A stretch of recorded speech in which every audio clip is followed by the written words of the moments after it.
On a aussi nos propres monstres dans nos contes et légendes. Et un monstre très connu et très inquiétant, c'est le loup-garou. Le loup-garou vient de loin parce qu'on avait même des loups-garous dans les mythes grecs, mais ça a remonté jusqu'à nous et on a nos propres loups-garous qui sont des créatures humaines qui se transforment la nuit en loup-garou à la faveur de la pleine lune et ça peut atteindre n'importe quel être humain. Mais il semble que dans nos contes, c'était particulièrement les étrangers. Et les étrangers, c'était des gens qui ne venaient pas d'Europe. C'était des gens qui venaient du village d'à côté ou du village de l'autre côté du fleuve. Et donc, ce n'était pas vraiment des étrangers, mais à l'époque, quelqu'un qui ne venait pas du coin était considéré comme un étranger. Et c'était pas n'importe qui pouvait devenir un loup-garou. C'était les hommes particulièrement. J'ai jamais entendu parler de femmes loup-garou. C'était des hommes qui sacraient, qui n'allaient pas à l'église, qui étaient mécréants, qui ne croyaient pas ni à Dieu ni à diable.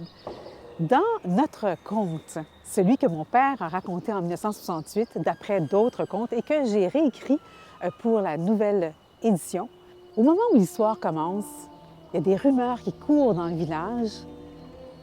Il y a un loup-garou qui se promène dans les environs. Et le personnage de notre histoire, qui s'appelle Joachim Crête, qui est un meunier, qui est un homme solitaire, ne croit ni à Dieu ni à diable, est un mécréant, aime boire, eh bien, lui, il n'y croit pas au loup-garou. Il croit que c'est des histoires de bonnes femmes, comme c'est écrit dans la légende.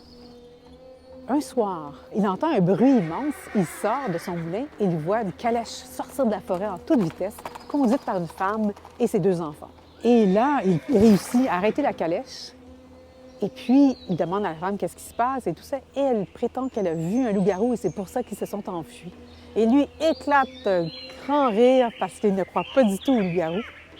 Mais je ne raconte pas la suite de l'histoire, sinon qu'il va faire l'expérience, la rencontre d'un loup-garou sous la forme d'un étranger qui va arriver au village.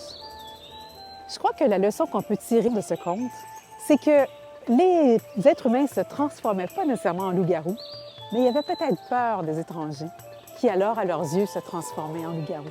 Peut-être avaient-ils aussi peur des loups, mais je crois que c'était plutôt la peur des autres êtres humains.